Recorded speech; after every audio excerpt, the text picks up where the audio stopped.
Hi guys, welcome to my YouTube channel. I'm Dr. Shuchita Verma and today we are going to talk about sterilization in animal cell culture laboratory. So let's get started. Sterilization ये एक ऐसी term है जो बहुत ही ज़्यादा important है but बहुत ही ज़्यादा कॉमन भी है। स्टेरिलाइजेशन का क्या मतलब है? स्टेरिलाइजेशन का मतलब है किसी भी चीज को, किसी सरफेस को, किसी लिक्विड को या आपके लेबोरेटरी में रहने वाले बायोलॉजिकल कल्चर मीडिया को फ्री ऑफ माइक्रो ऑर्गेनिजम्स रखना। यानी कि किसी भी चीज में जो हमारे माइक्रो ऑर्गेनिजम्स हैं, जैसे कि बैक्टीरिया हो गया, फंजाई हो गया, बैक्टीरिया या फिर फंजाई या फिर बैक्टीरियल स्पोर्स होते हैं, ठीक है, या वायरसेस हो गए, इस तरीके की सभी लाइफ फॉर्म्स को से फ्री कर देना, सभी लाइफ फॉर्म को डिस्ट्रॉय कर देना, जो कि पार्ट है स्टेरिलाइजेशन का। ठीक है, so sterilization means to kill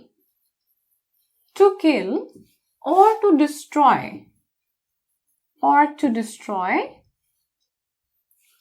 all forms of life. That means destruction of microorganisms. किसी सरफेस पे, किसी लिक्विड में, किसी हमारे कल्चर मीडिया में स्टेरिलाइजेशन एक बहुत इंपॉर्टेंट पार्ट है, क्योंकि अगर हमारा कल्चर मीडिया या बाकी कोई भी एनवायरनमेंट जहां हम अपना वर्क कर रहे हैं, हमारी लेबोरेटरी की बेंच है जहां पे हम अपना कोई एक्सपेरिमेंट परफॉर्म कर रहे हैं, या हमारा लैब हो गया, या हमारा कोई इंस्ट्रूमेंट हो गया, वहां पे भी अगर स्टेरिलाइज्ड कंडीशंस मेंटेन्ड नहीं है, माइक्रो ऑर्गेनिज्म किसी तरीके से प्रेजेंट है, तो वो माइक्रो ऑर्गेनिज्म, चाहे वो बैक्टीरिया हो, चाहे फंजाई हो, चाहे स्पोर्स प्रेजेंट हो, वो सभी माइक्रो ऑर्गेनिजम्स हमारे एक्सपेरिमेंट में, हमारी एक्टिविटी में हिंड्रेंस प्रोड्यूस करते हैं, रुकावट करते हैं, और हमारा जो एक्सपेरिमेंट है या जो हमारी एक्टिविटी है वो खराब हो जाती है। स्टेरिलाइजेशन के लिए जरूरी है 3 चीजें। एक तो स्टेरिलाइजेशन रिड्यूस करता है ट्रांसमिशन ऑफ डिजीज। अगर कोई disease causing micro organism present होगा तो वो आगे ट्रांसमिट हो जाएगा और फाइनली डिजीज कॉज कर देगा। So this sterilization prevents the transmission of disease and infection. दूसरा, ये कंटामिनेशन अवॉइड करता है। कंटामिनेशन होता है जहां हमें कोई अनडिजायरेबल माइक्रो ऑर्गेनिज्म प्रेजेंट होता है, ऐसा माइक्रोब जिसकी हमें कोई जरूरत ही नहीं है, जो किसी ना किसी तरीके से हमारी एक्टिविटी में इंटरफेयर कर रहा है, हमारे रिजल्ट्स में इंटरफेयर कर रहा है। So it also prevents contamination. And third is deterioration या फिर स्पॉइलेज। कुछ माइक्रो ऑर्गेनिजम्स होते हैं जो हमारे मटेरियल को स्पॉइल कर देते हैं। जैसे कि आपने कल्चर मीडिया बना के रखा, आपको नेक्स्ट डे सब कल्चरिंग करनी है, लेकिन आप अगले दिन जब लैब में आए तो आपने देखा कि वहां पे कोई ग्रोथ हो गई है, कोई फंगस ग्रो कर गई है, तो अल्टीमेटली ये क्या है, इसने हमारा जो कल्चर मीडिया है उसे स्पॉइल कर दिया है, और आप आगे के सब कल्चरिंग के लिए अब आपको दोबारा से कल्चर मीडिया बनाना पड़ेगा।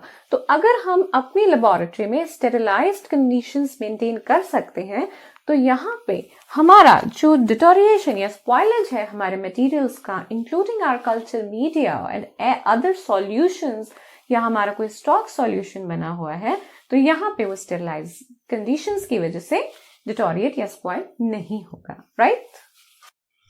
नेक्स्ट है हमारा कि स्टेरिलाइजेशन और डिसइंफेक्शन दो मिलती जुलती सी टर्म्स हैं, लेकिन इसमें डिफरेंस है।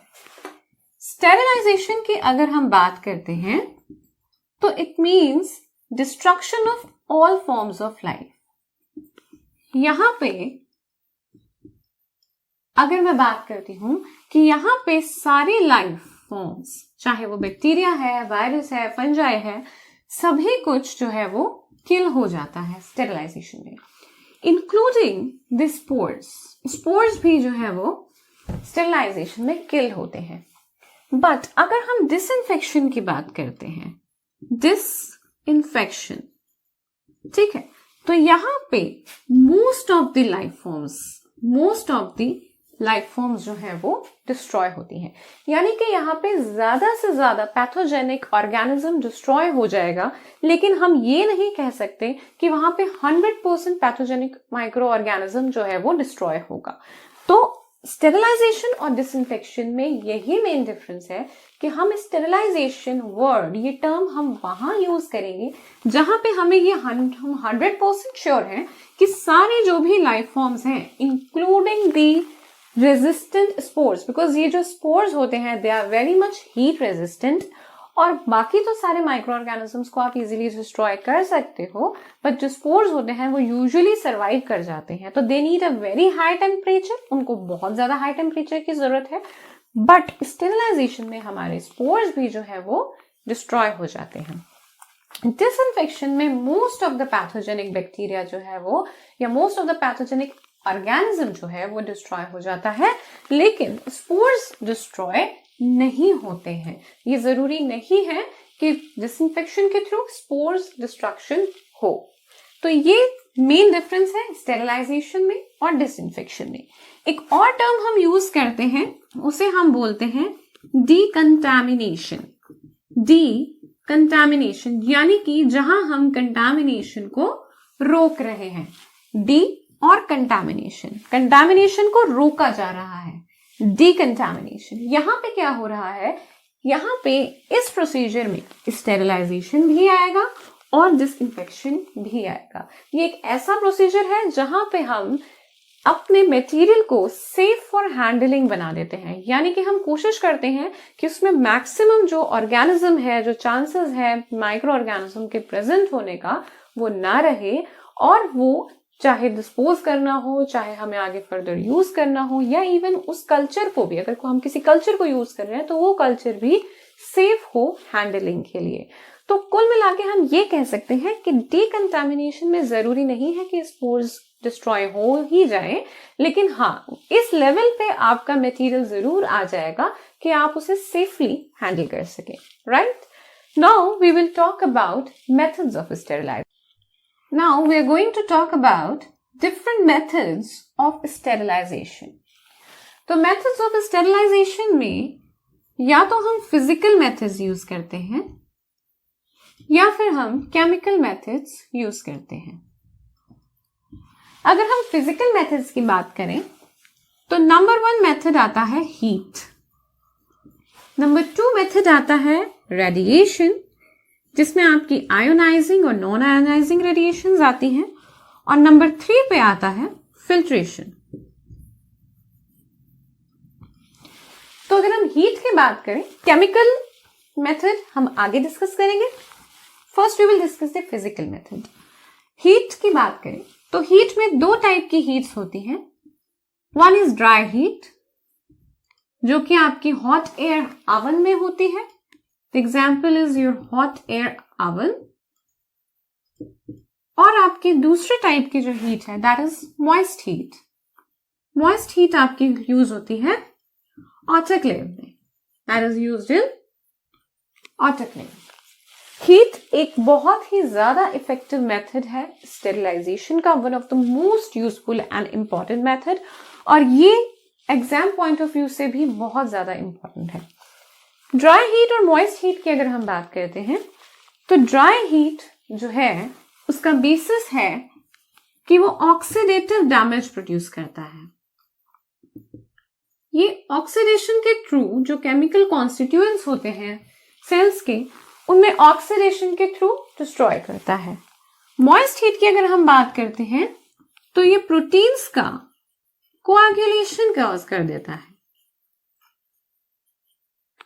अगर हम इन दोनों मेथड को कंपैरेटिव एनालिसिस करें कि ड्राई हीट स्टेरिलाइजेशन के लिए ज्यादा अच्छी है या मॉइस्ट हीट ज्यादा अच्छी है, तो उस केस में moist heat is more effective than dry heat, because यहाँ पे प्रोटीन का कोआगुलेशन हो रहा है, यहाँ पे ज्यादा अच्छा डिस्ट्रक्शन होगा ऑर्गेनिज्म का। ठीक है, नेक्स्ट इज अगर हम बात करते हैं वेजिटेटिव सेल की, अगर हम वेजिटेटिव सेल की बात करते हैं और हम स्पोर्स की बात करते हैं, ठीक है, तो यहां पे जो वेजिटेटिव सेल है that is more sensitive to the heat. क्यों? क्योंकि वेजिटेटिव सेल की जो वाटर एक्टिविटी होती है वो ज्यादा होती है। वेजिटेटिव सेल की वाटर एक्टिविटी ज्यादा होती है और स्पोर में वाटर एक्टिविटी नहीं होती है सच। तो जो स्पोर है वो ज्यादा हीट रेजिस्टेंट है। अगर हमें स्पोर्स को डिस्ट्रॉय करना है then we need to elevate the temperature, हमें बहुत हायर टेम्परेचर की जरूरत है। तो ड्राई हीट का एग्जाम्पल है हॉट एयर ओवन और मॉइस्ट हीट का एग्जाम्पल है autoclave. Now we are going to talk about the dry heat method of sterilization. Dry heat method जो है उसका जो बेसिस है वो है प्रोटीन डीनेचुरेशन और ऑक्सीडेटिव डैमेज। तो अगर ड्राई हीट का प्रिंसिपल लिखने में आता है एग्जाम में, so you have to just write that the basis is the protein denaturation and oxidative damage, right. अब यहाँ पे कुछ मेथड्स दिए हुए हैं ड्राई हीट के। First method is hot air oven. Hot air oven जो हीट से हम स्टेरिलाइजेशन करते हैं, ये मेथड दिया था लुइस पास्चर ने, और यहाँ पे हम टेम्परेचर वर्सेस टाइम के थ्रू स्टेरिलाइज करते हैं। यानी कि अगर हम ज्यादा टेम्परेचर लेते हैं तो हमारा जो टाइम है वो कम होगा, और अगर हम कम टेम्परेचर लेते हैं तो हमारा टाइम जो है वो ज्यादा होगा। इसका एक एग्जांपल है कि 60 मिनट्स में अगर हम स्टेरिलाइज कर रहे हैं तो the temperature would be set to 160 degree, और यहाँ पे अगर हमने टेम्परेचर बढ़ा दिया है तो जो टाइम है वो 60 मिनट्स से 20 मिनट्स की सेटिंग पे हम कर देते हैं। तो यानी कि अगर हमें हाई टेम्परेचर हम यूज कर रहे हैं तो जो हमारा स्टेरिलाइजेशन का टाइम है वो रिड्यूस हो जाएगा। एक चीज जो हम बहुत ज्यादा इंपॉर्टेंट है जब हम हॉट एयर ओवन को लेबोरेटरी में यूज करते हैं, तो वो ये है कि जब हम ओवन के अंदर अपना ग्लासवेयर रखते हैं और उसके बाद वो ग्लासवेयर हमारा जो जो हमारा टाइम का साइकिल है, सपोज हमने 20 मिनट्स के लिए रखा या 60 मिनट्स के लिए रखा, वो साइकिल कंप्लीट हो जाता है, आप ओवन ऑफ कर देते हैं, तो एकदम से ओवन को आपको खोलना नहीं चाहिए। क्यों? क्योंकि ओवन के अंदर का जो टेम्परेचर है वो बहुत ज्यादा होगा और बाहर जो रूम का या लेबोरेटरी का टेम्परेचर होगा वो कम होगा, जिसकी वजह से जितना भी आपका ग्लासवेयर है वो ब्रेक होने के चांसेस हैं, वो टूट जाएगा। तो ये एक बहुत ही इंपॉर्टेंट प्रिकॉशन है कि जब भी आप लेबोरेटरी में वर्क करें अपने हॉट एयर ओवन के साथ, तो अनलेस एंड अनटिल जो उसका टेम्परेचर है जब तक वो कूल डाउन ना हो जाए, जब तक वो एटलीस्ट 60 डिग्री पे ना हो जाए, तब तक आप ओवन को ना खोलें। वेट करें कि टेम्परेचर जो है वो 160 से या 180 से 60 डिग्री तक एटलीस्ट पहुंचे। हॉट जरूर हो, बिकॉज हॉट में ही हम उसको निकालते हैं, लेकिन इतना भी हॉट ना हो कि जैसे ही आप खोलें आपका ग्लासवेयर टूट जाए। So this is a very important precaution, you should take care of it. और ये जो हॉट एयर ओवन है ये ग्लासवेयर्स के लिए, आपकी पेट्री प्लेट्स के लिए, कल्चर डिशेस के लिए यूज होता है। Next method is red heat method. यहाँ पे हम क्या करते हैं, जैसे आपके इनॉक्यूलेशन लूप्स होते हैं या आपकी इनॉक्यूलेशन निडल होती है, उसको हम बंसन बर्नर की जो फ्लेम होती है उसमें रेड हॉट कर लेते हैं। जब तक ये जो लूप है ये रेड हॉट नहीं हो जाएगा तब तक हम उसको बंसन बर्नर की फ्लेम में ही लगा के रखेंगे। सो ये एक टेक्निक है जो ज्यादातर हमारे inoculation loops, inoculation needles, forceps, इस तरीके के मेटालिक मटेरियल के लिए यूज की जाती है, जो मटेरियल ज्यादा हीट को विदस्टैंड कर सके। इसमें हम सॉफ्ट मटेरियल्स नहीं यूज करते हैं, इसमें हम इनॉक्यूलेशन लूप्स वगैरह यूज करते हैं। और जब तक कि फ्लेम में हमारा मटेरियल जो है, मेटालिक मटेरियल है, वो रेड हॉट नहीं हो जाता, रेड कलर का रिंग सा या रेड कलर फॉर्म नहीं हो जाता, तब तक हम उसको वहीं पे लगाए रखते हैं। Next is flaming. तो यहाँ पे मैं लिख देती हूँ कि ये आपका जैसे इनॉक्यूलेशन लूप या इनॉक्यूलेशन आपकी निडल, ये फोर्सेप्स के लिए यूज किया जाता है, राइट। नेक्स्ट आता है आपका फ्लेमिंग। फ्लेमिंग में क्या होता है, जैसे आपका बंसन बर्नर है, ये आपके बंसन बर्नर की फ्लेम है, तो इसके ऊपर आप अपना जो स्लाइड है उसको घुमा सकते हैं, ठीक है। आपको उसमें बिल्कुल डाल नहीं देना है, जैसे यहाँ पे तो हम फ्लेम के अंदर ही उसको रख के वेट करते हैं कि रेड हॉट हो जाए। लेकिन यहाँ पे हमारी जो ग्लास स्लाइड्स हैं, हमें किसी चीज जैसे हीट फिक्स करना है, किसी आप कोई माइक्रो ऑर्गेनिज्म की स्लाइड बनाना चाहते हैं, बैक्टीरियल स्लाइड बनाना चाहते हैं, आप उसको हीट फिक्स करना चाहते हैं, या आप किसी कवर स्लिप को स्टेरिलाइज करना चाहते हैं, तो इस तरीके से हम क्या करते हैं कि फ्लेम के ऊपर हम उस स्लाइड को इस तरीके से घुमाते हैं, इस तरीके से रख देते हैं। तो this is known as flaming. ये जो है टेक्निक है, ये यूज होती है ग्लास स्लाइड्स के लिए, कवर स्लिप्स के लिए। तो यहां पे हम उसको हीट तो दे रहे हैं बट उसे रेड हॉट तक नहीं लेके जा रहे हैं। Next is infrared rays. Infrared rays के लिए हम एक इंस्ट्रूमेंट यूज करते हैं, जिस इंस्ट्रूमेंट के थ्रू इंफ्रारेड रेज दी जाती हैं, और उसमें एक टनल होता है जिसके अंदर हम अपने कन्वेयर बेल्ट के अंदर हम अपना जो मटेरियल है वो रखते हैं, और इंफ्रारेड की रेजेस की वजह से वो जो मटेरियल है वो हमारा स्टेरिलाइज हो जाता है। ठीक है, सो इंफ्रारेड रेज भी एक टेक्निक है ड्राई हीट स्टेरिलाइजेशन के लिए। ठीक, नेक्स्ट इज इंसिनरेशन। इंसिनरेशन में हम क्या करते हैं, सीधे जो भी मटेरियल होता है हम उसको बर्न कर देते हैं इंसिनरेटर में। इंसिनरेटर में हम उसको बर्न कर देते हैं कुछ इस तरीके से। इसका डायग्राम आप देखेंगे, एक तरफ इसका एयर वेंट होता है और दूसरी तरफ हम यहाँ पे अपना मटेरियल रख सकते हैं। ऐसा मटेरियल हम इंसिनरेशन के लिए यूज करते हैं जो हमें आगे फ्यूचर में यूज नहीं करना होता है, जिसको हम परमानेंटली डिस्ट्रॉय कर देना चाहते हैं।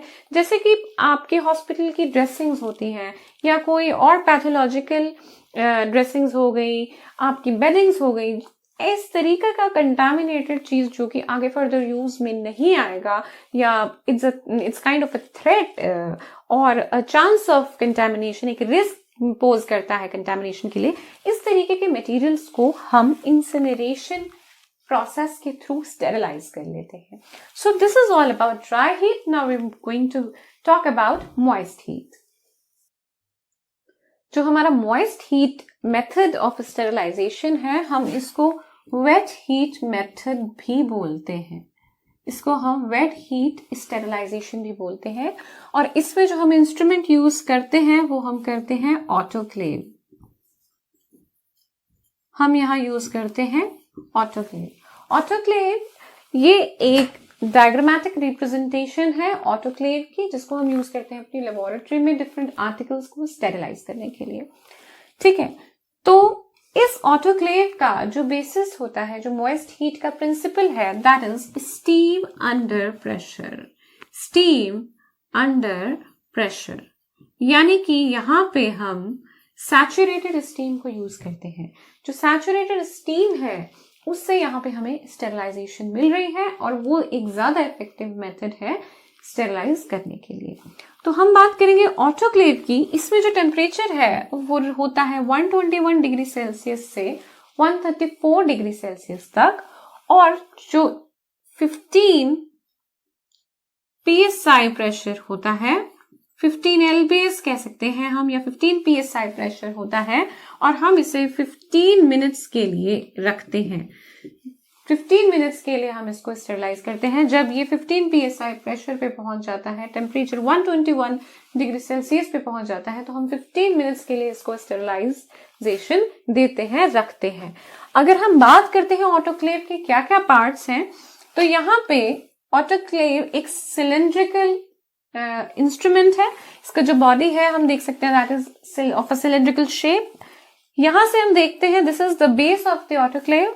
देन यहाँ पे हमारा एक हीटिंग एलिमेंट लगा होता है। इस हीटिंग एलिमेंट से थोड़ा ऊपर तक, सो दैट ये जो हीटिंग एलिमेंट है ये प्रॉपरली इमर्स हो जाए, उसमें हम वाटर को डाल देते हैं। वाटर की जो लेवल है वो यहाँ पे नीचे ग्लास की ट्यूब लगी होती है, आप उसे देख सकते हो कि वाटर आपका कितने लेवल पे है, कहीं कम तो नहीं हो रहा है। उसमें मार्किंग्स भी होती हैं ये देखने के लिए कि आपका जो हीटिंग एलिमेंट है वो जल ना जाए, उसमें वाटर लेवल जो है वो कम ना हो जाए।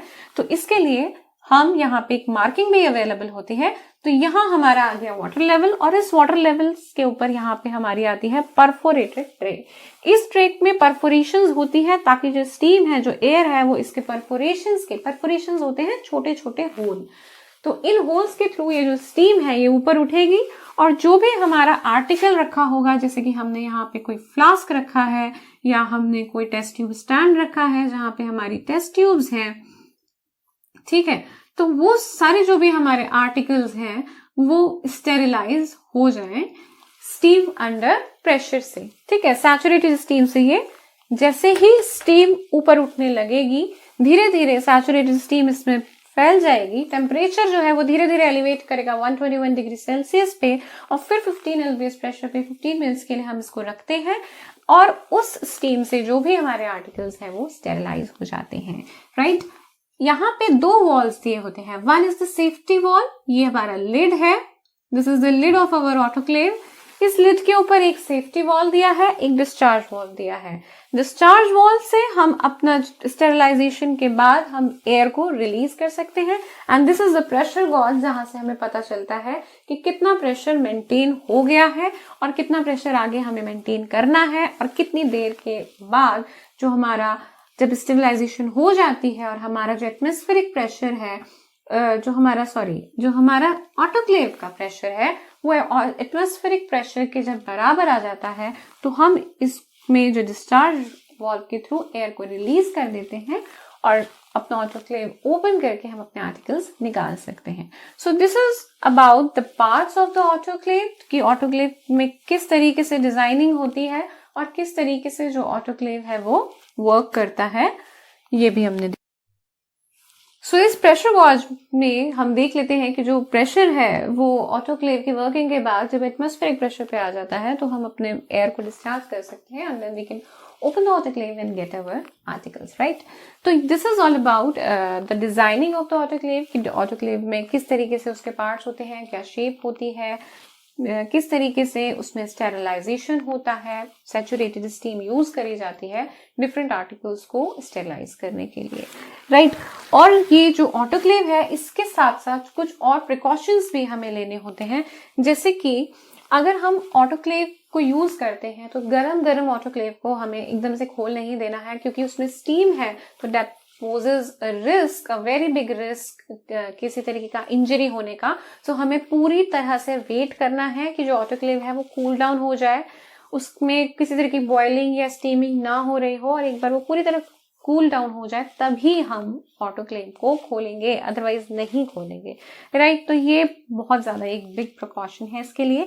देन जो आर्टिकल्स हम रखते हैं उनको हमें बहुत ज्यादा टाइटली पैक करके नहीं रखना चाहिए क्योंकि हम यहाँ पे सैचुरेटेड स्टीम यूज कर रहे हैं, तो जगह देनी चाहिए कि स्टीम जो है वो चारों तरफ से उसको इफेक्ट कर सके। अगर हम बहुत टाइटली रख देंगे तो एक तो स्टीम प्रॉपर नहीं पहुंचेगी, प्रॉपर स्टेरिलाइजेशन नहीं होगा, दूसरा ड्रेंचिंग की प्रॉब्लम भी हो सकती है, राइट।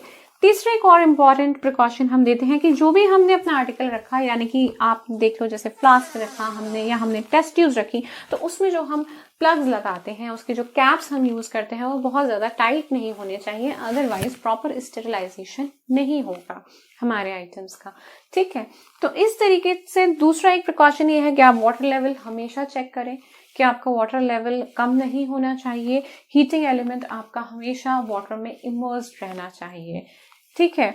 ओवर क्राउडेड नहीं होना चाहिए। आप 2 बैचेस में लगा लें, अगर आपके पास बहुत ज्यादा आर्टिकल्स हैं स्टेरिलाइजेशन के लिए तो आप 2 बैच में लगाइए, लेकिन कभी भी अपने आर्टिकल्स को, कभी भी ऑटोक्लेव को ओवर क्राउडेड सिचुएशन में मत यूज करिए, ठीक है। ये चीजें बहुत अच्छी हैं बट इनके साथ साथ सावधानी सबसे ज्यादा इंपॉर्टेंट है, right. Now we're going to talk about advantages and disadvantages of autoclave. अगर हम advantage और disadvantage के बारे में बात करते हैं तो advantage सबसे पहली ये है कि it is a most effective method, one of the most effective method. तो पहली advantage इसकी effectiveness की बन जाती है। दूसरी advantage बन जाती है कि ये hot air oven से quicker है. It is quicker than hot air oven, right? तो ये दोनों इसकी एडवांटेज है, दैट इज वाई ये ओवन से बेटर माना जाता है। डिसएडवांटेज की हम बात करते हैं तो क्योंकि हम यहाँ पे सैचुरेटेड स्टीम यूज कर रहे हैं और जब कूल डाउन होगा तो क्या होता है, ड्रेंचिंग हो सकती है, वेटिंग हो सकती है, हमारे जो आर्टिकल्स हैं वो थोड़े वेट हो सकते हैं। तो ये एक प्रॉब्लम थोड़ा पोज जरूर करता है, इसलिए एक डिसएडवांटेज इसकी बन जाती है।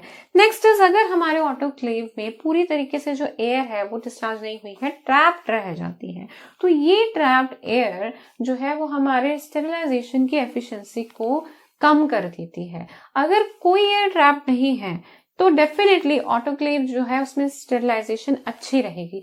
लेकिन ये भी कई बार देखा गया है कि जब ट्रैप्ड एयर रह जाता है ऑटोक्लेव में, तो उसकी जो एफिकेसी है वो रिड्यूस हो जाती है। तो ये इसका भी हमें बहुत ध्यान रखना पड़ता है कि जब भी हम अपना ऑटोक्लेव लगा रहे हैं तो उसके अंदर एयर ट्रैप नहीं होनी चाहिए। तीसरी जो डिसएडवांटेज है दैट इज कि it takes a very long time to cool, क्योंकि इतना ज्यादा टेम्परेचर होता है, इतना प्रेशर होता है स्टीम का, तो डेफिनेटली उसकी कूलिंग टाइम भी ज्यादा होती है। ठीक, तो अब हम बात करेंगे कि जो हमारा ऑटोक्लेव स्टेरिलाइजेशन है वो प्रॉपर हो रहा है या नहीं हो रहा है। इसको देखने के लिए 3 अलग अलग मेथड्स हैं, फिजिकल, केमिकल और बायोलॉजिकल। अगर हम फिजिकल मेथड की बात करते हैं तो हम इंस्ट्रूमेंट यूज करते हैं थर्मोकपल, और इसमें क्या होता है, 2 डिफरेंट वायर्स होती हैं डिफरेंट मेथड्स की। ये ए वायर है और ये बी वायर है, ये आपस में एक कोल्ड जंक्शन से कनेक्टेड होती है ऑलरेडी, और इन दोनों वायर्स को एक हॉट जंक्शन पे आके इनके एंड जो है वो ज्वाइन करते हैं, और जब ये ज्वाइन करते हैं due to the change in temperature क्या होता है, एक वोल्टेज क्रिएट होता है। उस टेम्परेचर पे जो वोल्टेज क्रिएट हो रहा है उससे हमें ये पता चल जाता है कि हमारा जो स्टेरिलाइजेशन है ऑटोक्लेव का वो प्रॉपर है या नहीं है। ये बात हो गई फिजिकल मेथड की। केमिकल मेथड में एक ग्लास ट्यूब होती है, वो ग्लास ट्यूब जो है वो हम अपने ऑटोक्लेव के साथ यूज कर सकते हैं, और इसमें एक डाई होती है जो एक्चुअली रेड कलर की होती है। जैसे जैसे एक सर्टेन टेम्परेचर पे पहुंचता है ऑटोक्लेव का टेम्परेचर, तो ये जो रेड कलर है it gets converted into the green colour, और इस ग्रीन कलर के फॉर्मेशन से हमें पता चल जाता है कि बिल्कुल करेक्ट स्टेरिलाइजेशन हो रही है, हमारे ऑटोक्लेव जो है वो बिल्कुल अच्छा वर्क कर रहा है। Next is biological method. Biological method के लिए हम स्पोर्स की, बैक्टीरियल स्पोर्स की स्ट्रिप्स यूज करते हैं। ठीक है, अब बैक्टीरियल स्पोर्स जो होते हैं they are very much heat resistant, ये हमने पढ़ा ही है, और इसमें हम एक बैक्टीरिया होता है बैसिलस सबटिलिस, आपने सुना भी होगा, it's a very important bacteria bacillus subtilis, या फिर क्लोस्ट्रीडियम टेटनाई, या फिर हम यूज करते हैं क्लोस्ट्रीडियम टेटनाई। ठीक है, ये 2 बैक्टीरियाज हैं, इनके जो स्पोर्स हैं उनके हम स्ट्रिप्स यूज करते हैं। तो इन स्पोर्स पे एक स्ट्रिप होती है, उस पे इसका स्पोर्स लगा होता है, और इन स्ट्रिप्स को हम ऑटोक्लेव में डाल देते हैं अपने आर्टिकल्स के साथ ही। जैसे आर्टिकल्स डाले साथ में हमने एक ट्यूब में डाल के ये भी रख दिया, राइट। उसके बाद हमारी स्टेरिलाइजेशन की साइकिल कंप्लीट हो गई, हमने अपने आर्टिकल्स को बाहर निकाल लिया, और इन स्ट्रिप्स को अब हम इंक्यूबेट करके देखते हैं कल्चर मीडियम में, राइट। इनको हम ट्रांसफर कर देते हैं या तो थायोग्लाइकोलेट मीडियम में, या तो थायोग्लाइकोलेट मीडियम यूज किया जाता है इसके लिए, या फिर हम कुक्ड मीट मीडियम भी यूज करते हैं, या फिर हम कुक्ड मीट मीडियम भी यूज करते हैं। ठीक है, इसमें हम इनको इनोक्यूलेट कर देते हैं, डाल देते हैं और इंक्यूबेट कर देते हैं 37 डिग्री सेल्सियस पे 3 to 5 डेज के लिए। उसके बाद हम ये देखते हैं कि क्या इन कल्चर मीडियम में कोई स्पोर्स की, बैक्टीरिया की कोई ग्रोथ आई है या नहीं आई है। अगर कोई भी ग्रोथ नहीं आती है तो यानी कि ये जो स्पोर है वो कंप्लीटली डिस्ट्रॉय हो गया था, और हमारा जो ऑटोक्लेव की स्टेरिलाइजेशन साइकिल थी वो प्रॉपर हुई है। लेकिन अगर कोई ग्रोथ आ जाती है तो इट मीन्स कि हमारे ऑटोक्लेव की स्टेरिलाइजेशन साइकिल सही नहीं है। तो इस तरीके से हम देख सकते हैं कि जो भी ऑटोक्लेव हमारा है वो बिल्कुल सही वर्क कर रहा है या नहीं कर रहा है, उसकी स्टेरिलाइजेशन साइकिल जो है वो सही है या नहीं है। ठीक है, this is all about the autoclave. So next जो हम बात करेंगे वो हम करेंगे बात रेडिएशन की। रेडिएशन भी एक बहुत इफेक्टिव मेथड है स्टेरिलाइजेशन के लिए। तो 2 टाइप की रेडिएशन यूज होती है, ionizing radiation and non ionizing radiation. Ionizing radiation की अगर हम बात करते हैं तो इसमें हमारी आ जाती है एक्स रेज और गामा रेज। इनके जो एनर्जी होती है वो बहुत ज्यादा हाई होती है as compare to non ionizing radiations. और नॉन आयनाइजिंग रेडिएशंस में हमारे पास है यूवी रेज। तो हम इसको एक तरीके से कंपैरेटिव वे में डिस्कस करेंगे सो दैट याद करना आसान रहे। और इसी तरीके से अगर आप एग्जाम में भी अटेम्प्ट करते हैं तो I think you will be able to get more marks, right. तो अगर हम बात कर रहे हैं यहाँ पे रेडिएशन की, तो आयनाइजिंग में हमारे पास एक्स रेज और गामा रेज हैं, नॉन आयनाइजिंग में हमारे पास यूवी रेडिएशन है। एक्स रेज और गामा रेज जो है वो यूजुअली फ्री हाइड्रोजन रेडिकल्स या पेरोक्साइड्स बनाती हैं, जो कि एक्चुअली इंट्रासेल्युलर डैमेज करता है। ये इसका बेसिस है, राइट।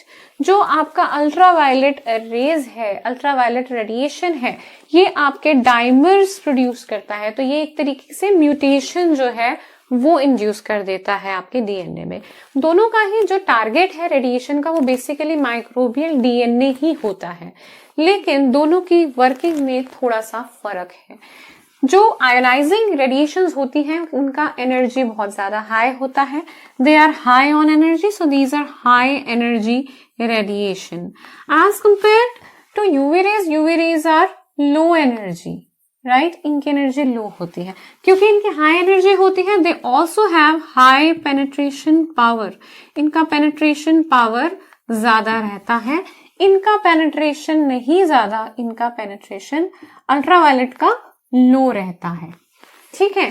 तो अल्ट्रावायलेट रेज क्योंकि लो पेनिट्रेशन रहता है तो ये ज्यादातर सरफेस स्टेरिलाइजेशन के लिए यूज करी जाती हैं, ज्यादातर सरफेस स्टेरिलाइजेशन के लिए यूज करी जाती है। आपने ये भी देखा होगा कि जो आपका लैमिनार एयर फ्लो कैबिनेट होता है उसमें ऊपर एक यूवी लाइट लगी होती है। जो आपके लैमिनार के कैबिनेट का जो डेस्क होता है, जो काउंटर होता है, उस काउंटर टॉप को वो स्टेरिलाइजेशन के लिए यूज करते हैं। थोड़ी देर वर्किंग करने से पहले आप 20 मिनट्स के लिए वो यूवी ऑन कर देते हैं ताकि अगर कोई बाई चांस वहां माइक्रो ऑर्गेनिज्म है तो वो डिस्ट्रॉय हो जाए।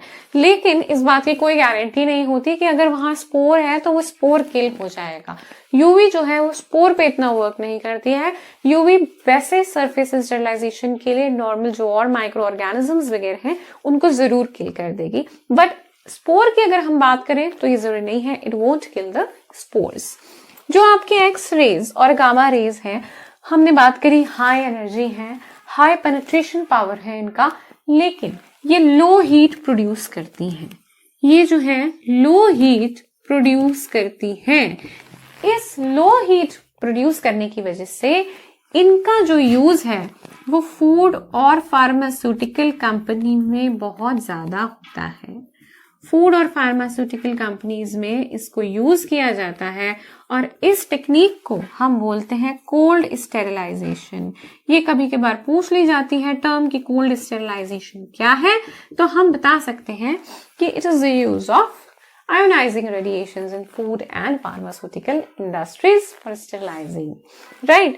तो ये लो हीट प्रोड्यूस करती है। ये इसके मेजर जो है वो पॉइंट्स हैं। अगर हम अब बात करते हैं यूवी रेडिएशन की, तो ये डाइमर्स प्रोड्यूस करते हैं। यूजुअली ये थाइमीन डाइमर्स प्रोड्यूस करते हैं, यानी कि जहां भी दो थाइमीन्स होंगे वहां आपस में ये बॉन्ड कर जाएंगे और आगे जो डीएनए रेप्लिकेशन होगा उसको नहीं होने देंगे, उसको रोक देंगे। तो ये होता है यूवी रेज का मैकेनिज्म कि वो म्यूटेशन इंड्यूस करते हैं जिसकी वजह से जो माइक्रोब है वो अपना रेप्लिकेट नहीं कर पाता है और किल हो जाता है। अब ये तो बात हो गई दोनों के मैकेनिज्म की। अब बात करते हैं दोनों के कि किस चीज के लिए यूज करता है। जैसे हमने बात करी यूवी रेज जो है वो सरफेस स्टेरिलाइजेशन के लिए हम यूज कर रहे हैं। ये बात होती है, ये मेडिकल इक्विपमेंट्स के लिए यूज करी जाती है, मेडिकल इक्विपमेंट्स को स्टेरिलाइज करने के लिए, ठीक है। और हम बात करते हैं कि इसकी अब क्या डिसएडवांटेज है। तो यूवी की सबसे बड़ी जो डिसएडवांटेज है वो ये है कि वो इरिटेशन कॉज कर देती है स्किन में। हमारी जो स्किन है और हमारी जो आईज हैं वो यूवी की वजह से खराब हो सकती हैं, उसमें प्रॉब्लम आ सकता है। तो ये एक तरीके से हार्मफुल इफेक्ट देती है हमारी स्किन के लिए और हमारी आईज के लिए, इसलिए और यूवी का एक्सपोजर होना सही नहीं है। दूसरी बात, अगर हम आयोनाइजिंग रेडिएशंस की बात करते हैं तो आयोनाइजिंग रेडिएशंस जो है वो यूज करते हैं कोबाल्ट 60 जो कि एक रेडियो आइसोटोप है। तो क्योंकि यहाँ पे एक रेडियो आइसोटोप यूज हो रहा है तो क्या है कि अगर आपके इंडस्ट्री में या कहीं पे भी आपने इनको यूज किया तो आपको सबसे पहले उस कोबाल्ट 60 को रखना पड़ेगा, और रखने के लिए क्या होगा, वो एक रिस्क पोज करेगा, एक हैजार्ड का। क्यों? क्योंकि वो कॉन्टिन्यूसली, हमें पता है कि जो रेडियो आइसोटोप होता है वो कॉन्टिन्यूसली गामा रेज को एमिट करता रहता है और ये जो एमिट करता रहता है गामा रेज, ये एक्चुअली हैजार्डस है किसी भी हैंडलिंग करने वाले वर्कर के लिए या जो भी उसके कांटेक्ट में आता है। तो ये एक बहुत बड़ा डिसएडवांटेज हो जाता है, एक प्रॉब्लमैटिक सिचुएशन हो जाती है कि किस तरीके से इसको कोबाल्ट 60 को स्टोर किया जाए और कम से कम उसका एक्सपोजर हो, राइट। तो हम बात कर रहे हैं फिल्टर स्टेरिलाइजेशन की, यानी कि यहाँ पे हम फिल्टर्स का यूज करते हैं। अब नीड क्या है फिल्टर यूज करने की कि हम यहाँ पे जब कल्चर मीडिया में कुछ ऐसे इंग्रेडिएंट्स को स्टेरिलाइज करना चाहते हैं जो कि थर्मोलेबाइल होते हैं। थर्मोलेबाइल क्या होते हैं? ऐसे सॉल्यूशंस जो कि हीट से डिस्ट्रॉय हो जाएं। तो जब हीट से डिस्ट्रॉय हो जाएंगे तो हमारे पास जो दूसरा ऑल्टरनेटिव रहता है वो ये करता है कि हम उसको अगर डिस्ट्रॉय नहीं कर सकते हैं माइक्रो ऑर्गेनिज्म को, तो हम उसको सेपरेट तो कर सकते हैं। हीट से तो हम अपना माइक्रो ऑर्गेनिज्म जो भी हमें प्रॉब्लम कर रहा था उसको हमने डिस्ट्रॉय ही कर दिया, मार दिया, कोई चांस नहीं है कंटेमिनेशन का। लेकिन अगर इंग्रेडिएंट हमारे पास ऐसा है जो हीट से टूट रहा है, हीट से डिस्ट्रॉय हो रहा है, हीट से खराब हो रहा है, ठीक है, तो उस सिचुएशन में हम क्या करते हैं, हम फिल्टर का यूज करते हैं। हम वैक्यूम पंप्स के थ्रू नेगेटिव या पॉजिटिव प्रेशर जनरेट करके फिल्टर कर लेते हैं अपने सॉल्यूशन को। इसमें किस किस तरीके के थर्मोलेबाइल सॉल्यूशंस हम यूज कर सकते हैं? थर्मोलेबाइल इंग्रेडिएंट्स, यानी कि ऐसे इंग्रेडिएंट्स, फिर से मैं बता रही हूं, ऐसे इंग्रेडिएंट्स जो कि हीट से डिस्ट्रॉय हो जाएं, ठीक है, ऐसे सॉल्यूशंस को, ऐसे इंग्रेडिएंट्स के लिए हम फिल्टर स्टेरिलाइजेशन या फिल्ट्रेशन यूज करते हैं। जैसे कि हमारा सीरम हो गया, एंटीबायोटिक सॉल्यूशन हो गया, शुगर हो गया, यूरिया सॉल्यूशन हो गया। ये कुछ एग्जांपल्स हैं उन सॉल्यूशंस के जो कि हीट से डिस्ट्रॉय हो सकते हैं। तो इनके स्टेरिलाइजेशन के लिए अगर हम माइक्रो ऑर्गेनिज्म को डिस्ट्रॉय नहीं कर सकते हैं तो हम उसको फिल्टर कर सकते हैं depending upon the size of the micro organism. कि हम बैक्टीरिया को करना चाह रहे हैं या वायरस की प्रोबेबिलिटी है, तो हम क्या कर सकते हैं, हम 0.22 से लेके 0.45 माइक्रोमीटर तक का फिल्टर जो है वो यूज करते हैं। देखते हैं कि कौन सा फिल्टर है जो कि हमारे लिए यूजफुल है। तो this is the range of the size of the filter जो हम यूज कर सकते हैं इस पर्टिकुलर फिल्ट्रेशन। फिजिकल तो हमने कर ली है, केमिकल की बात करते हैं तो यहाँ स्टेरिलाइजेशन होती है डिफरेंट केमिकल्स से, राइट। तो केमिकल्स में सबसे पहले जो कैटेगरी है that is of alcohol. Alcohol में हम ज्यादातर इथेनॉल या आइसोप्रोपाइल एल्कोहल को यूज करते हैं, कमर्शियली अवेलेबल है और हम यूजुअली इसको 60 to 90% कॉन्सेंट्रेशन में यूज करते हैं। यूजुअली हम इथेनॉल को यूज करते हैं डिसइंफेक्शन के लिए, चाहे हमें स्किन का डिसइंफेक्शन करना हो या इवन क्लिनिकल थर्मामीटर का डिसइंफेक्शन करना हो, तो इथेनॉल एक बहुत अच्छी चॉइस है, ठीक है। और आपने देखा भी होगा कि समटाइम्स यूज 70% इथेनॉल अपना काउंटर टॉप क्लीन करने के लिए, लाफ का वी यूज 70% इथेनॉल, राइट। तो ये यूज होता है, एल्कोहल जो है वो केमिकल स्टेरिलाइजेशन के लिए यूज होता है और ये एक wide spectrum of bacteria viruses के लिए इफेक्टिव है, ठीक है। एल्डिहाइड्स में ज्यादातर यूज होते हैं फॉर्मल्डिहाइड और ग्लूटरल्डिहाइड। फॉर्मल्डिहाइड यूज होता है एनाटॉमिकल स्पेसिमेंस को स्टेरिलाइज करने के लिए और ये यूज होता है आपकी फ्यूमिगेशन में भी यूज किया जाता है फॉर्मल्डिहाइड। ग्लूटरल्डिहाइड जो होता है वो कमर्शियली अवेलेबल होता है, इसको हमें एक्टिवेट करना पड़ता है, यूज करने से पहले इसको हमें एक्टिवेट करना पड़ता है, बट यूजुअली हमें इसके साथ काफी प्रिकॉशंस लेने पड़ते हैं क्योंकि ये थोड़ा सा इरिटेंट है स्किन के लिए, आईज के लिए ये इरिटेशन कॉज कर सकता है। तो we should be very careful and take all necessary precautions that are to be taken इसके साथ इसको यूज करने के लिए। Next category is dyes. Dyes में एनिलीन डाइज की अगर हम बात करते हैं तो malachite green and crystal violet बहुत इफेक्टिव है and they are effective against gram positive bacteria. अगर हम एक्रिलिन डाइज को यहाँ यूज कर रहे हैं तो ऐसी डाइज जो कि ऑरेंज है कलर में वो यूज होती हैं और ये यूज होती हैं ग्राम नेगेटिव बैक्टीरिया के। हैलोजेंस में हम ज्यादातर यूज करते हैं आयोडीन को और क्लोरीन को। तो आपने बचपन में सुना होगा कि हम टिंचर ऑफ आयोडीन यूज किया करते थे अपने फर्स्ट एड बॉक्स में। हम टिंचर ऑफ आयोडीन यूज करते थे और कोई भी चोट लग जाती थी तो हम वो टिंचर ऑफ आयोडीन लगा लिया करते थे। तो यही काम है यहाँ आयोडीन का कि वो एक स्किन डिसइंफेक्टेंट की तरह से यूज होता है, स्किन डिसइंफेक्टेंट की तरह से यूज किया जाता है आयोडीन। ठीक है, क्लोरीन को हम यूज करते हैं पूल्स वगैरह में जहाँ पे वाटर सप्लाई हो रही है, टैंक्स हैं वाटर के, या फिर आपका स्विमिंग पूल है, वहां पे एज इन डिसइंफेक्टेंट यूज किया जाता है स्टरलाइजेशन के लिए। तो इस तरीके से हैलोजेंस यूज होते हैं। फिनॉल्स, ये हम सबको पता है कि जब भी हम हॉस्पिटल में जाते हैं एक अलग सी खुशबू आ रही होती है, वो फिनोल की ही होती है, राइट। सो लाइजोल, क्रेजोल जो हम अपने घर में भी ये यूज करते हैं, ये सब क्या है, डिसइंफेक्टेंट्स हैं और ये स्टरलाइजेशन के पर्पस के लिए ही यूज होते हैं। तो they come under the category of phenols. Next है मेटालिक सॉल्ट्स। मेटालिक सॉल्ट्स में सिल्वर और कॉपर बहुत ज्यादा यूज होता है। कहीं अगर किसी को बर्निंग हो जाती है तो वहां पे हम सिल्वर सल्फाडायजीन को यूज करते हैं। सिल्वर सल्फाडायजीन, यहाँ पे मैं आपको बताती हूँ, सिल्वर सल्फाडायजीन, इसकी जो है हम ड्रेसिंग करते हैं वुंड में तो ये बहुत जल्दी हील करता है वुंड को। कॉपर सल्फेट को यूज किया जाता है अगर वाटर रिजर्वायर्स में कहीं एल्गी डेवलप हो जाता है तो उस एल्गी को हटाने के लिए कॉपर सल्फेट का यूज होता है। जिंक क्लोराइड का यूज होता है हमारे जो माउथ वॉशेस होते हैं। तो ये सब जो है वो स्टेरिलाइजेशन का ही काम करते हैं, एज इन डिसइंफेक्टेंट्स यूज होते हैं।